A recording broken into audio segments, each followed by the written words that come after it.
तो फिल्म की शुरुआत एक बच्चों के शो से होती है जहाँ एक मंकी भी परफॉर्म किया करता था। ये कहना बेहतर होगा कि वही ड्रामा का मेन कैरेक्टर था। पर एक दिन अचानक न जाने उसे क्या हुआ, उसका भोला रूप छूटकर उसके अंदर का जानवर बाहर आ गया और उसने सेट के सभी लोगों को बेदर्दी से मार डाला। एक बच्चा जो जान बचाने के लिए टेबल के नीचे जा चुका था, वो मंकी उसे भी देखकर उसकी तरफ बढ़ता है और बच्चे की डर से जान निकल जाती है।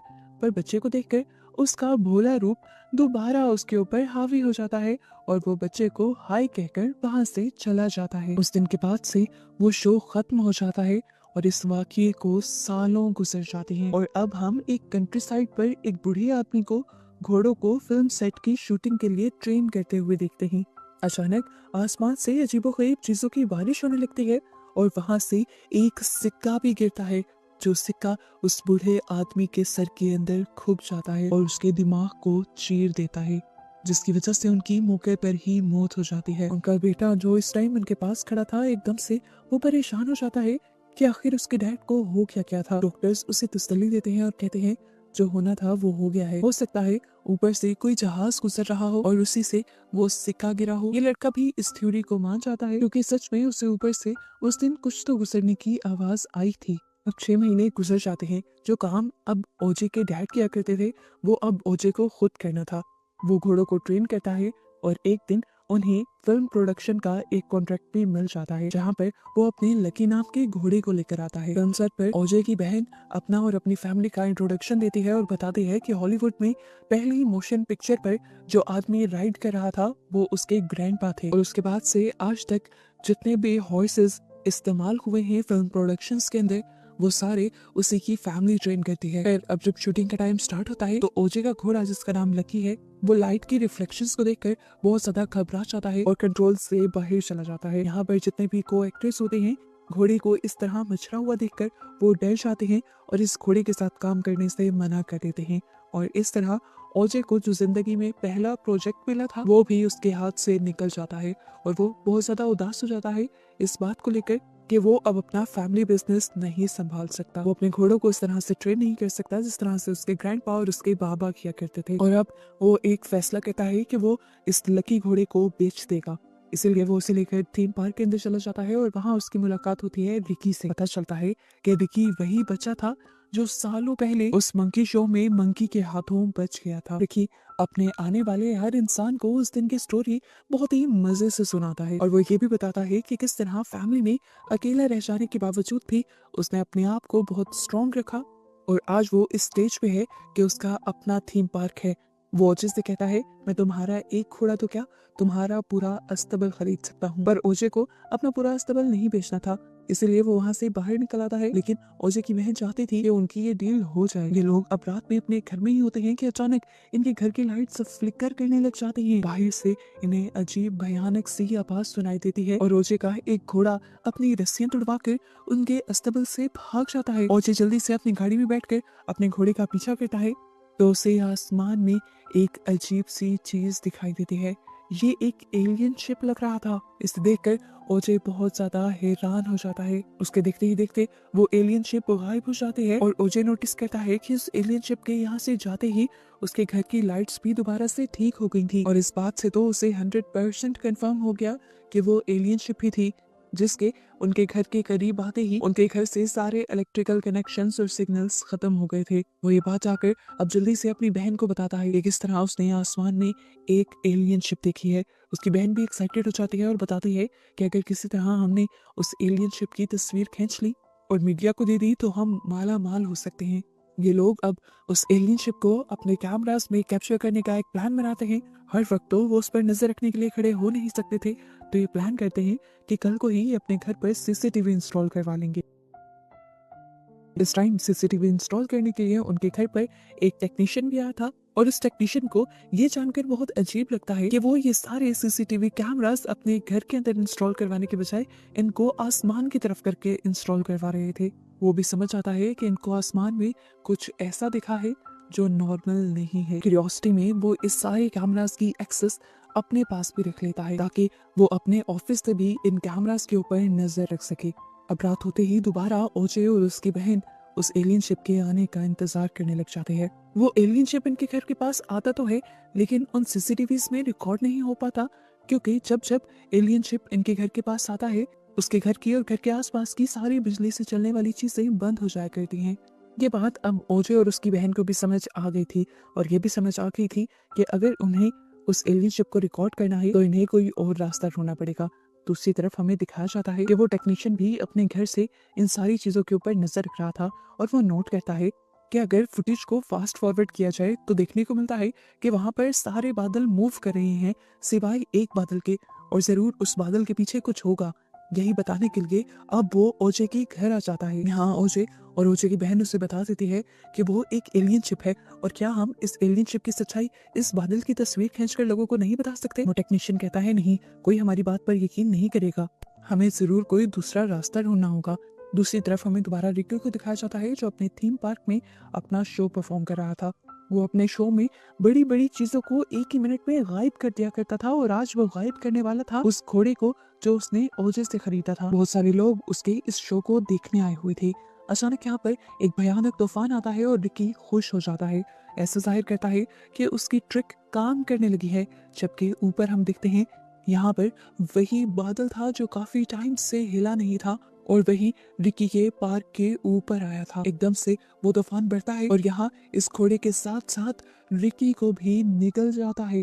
और इस टाइम हमें एक बहुत बड़ा ट्विस्ट ये पता चलता है कि वो कोई एलियन शिप नहीं, बल्कि खुद एक बहुत बड़ा एलियन था जो इंसानों और जानवरों को खाकर जिंदा रहता था। रिकी पहले से ही इस एलियन के बारे में जानता था और इसे कंट्रोल करना भी। उसे कंट्रोल करके वो उसे खाना दिया करता था, और यहाँ लोगों को ये लगता था कि रिकी के पास चीजों को गायब करने की ट्रिक है, जिस ट्रिक में आज वो खुद फंस चुका था।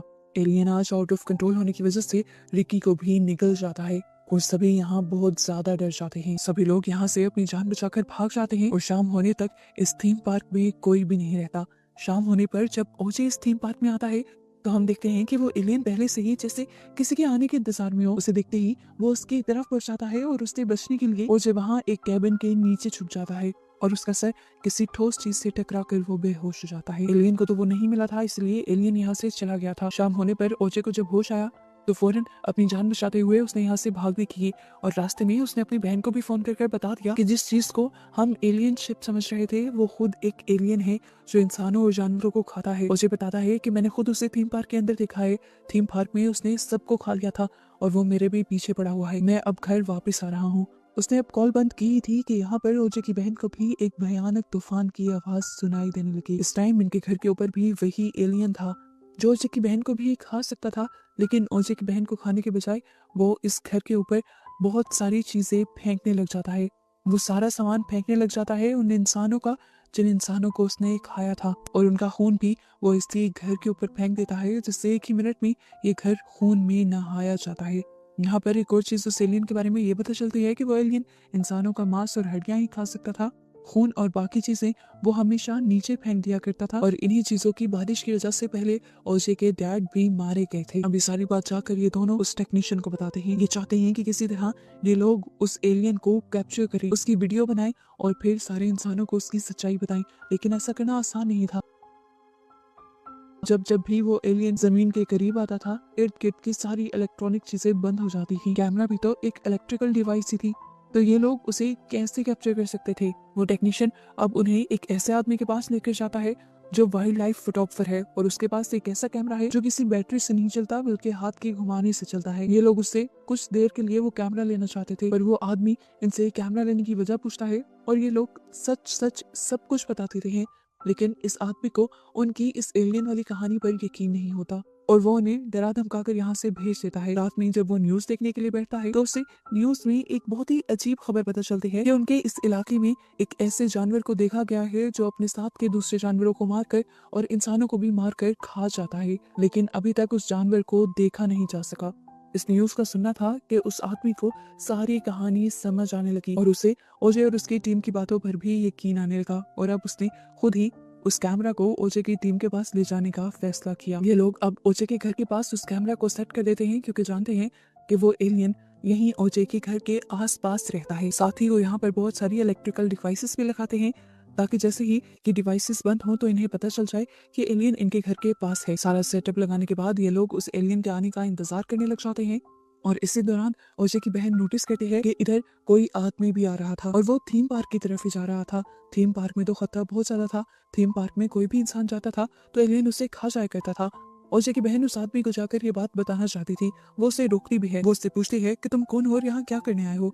वो आदमी बताता है कि मैं एक न्यूज रिपोर्टर हूँ और यहाँ से लोगों के गायब होने की न्यूज को कवर करने के लिए आया हूँ। ओजे की बहन उसे समझाती भी है कि आगे पार्क की तरफ मत जाओ, वहाँ खतरा है। पर यह आदमी उस लड़की की एक नहीं सुनता और अपना बाइक लिए आगे बढ़ जाता है। पर कुछ ही दूर जाने पर उसका बाइक बंद हो जाता है और वो बाइक से गिर जाता है बुरी तरह। बाइक बंद होने की वजह भी यही थी कि यहाँ आसपास एलियन था। ओजे जो दूर से उसे बाइक से गिरता देख चुका था, वो जान गया कि अब उसकी जान खतरे में है और एलियन किसी भी वक्त उसे निकल लेगा। ओजे अपने घोड़े पर बैठे हुए उस आदमी को बचाने के लिए निकलता तो है, पर अब तक बहुत देर हो चुकी थी। उस एलियन ने उस आदमी को निगल लिया था।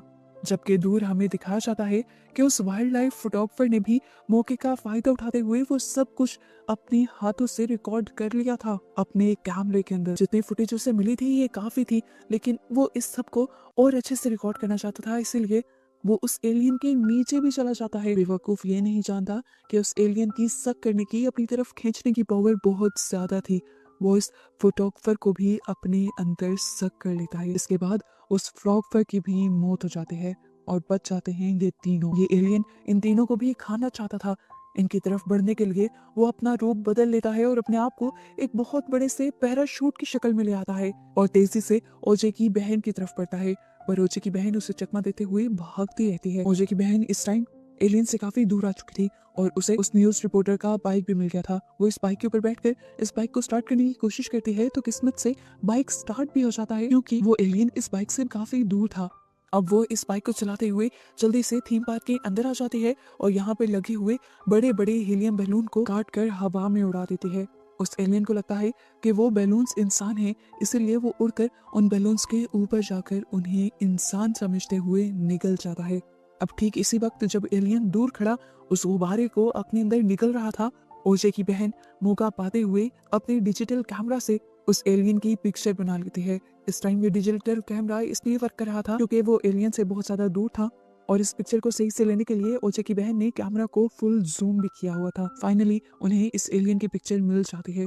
अब दिखाया जाता है कि एलियन ने जिस गुब्बारे को निकला था असल में उसके अंदर हीलियम गैस थी, जिसकी वजह से एलियन की बॉडी के अंदर जाते ही एलियन की बॉडी के अंदर एक बहुत बड़ा ब्लास्ट होता है और एलियन वही इनकी आंखों के सामने मारा जाता है। उसकी मौत को देखकर ओजे की बहन सुकून का सांस लेती है और थक कर वहीं बैठ जाती है। जबकि दूसरी तरफ हमें ओजे को भी दिखाया जाता है जो भी अब बिल्कुल सेफ था। हालांकि घोड़े से गिरने की वजह से उसे कुछ चोटें आई हुई थी। इनका मिशन भी पूरा हो गया था। इनके पास उस एलियन की पिक्चर आ गई थी जिसे ये लोग बेचकर बहुत सारे पैसे कमा सकते थे और इसी तरह बस इन दोनों को दिखाते हुए ये मूवी यहाँ खत्म हो जाती है।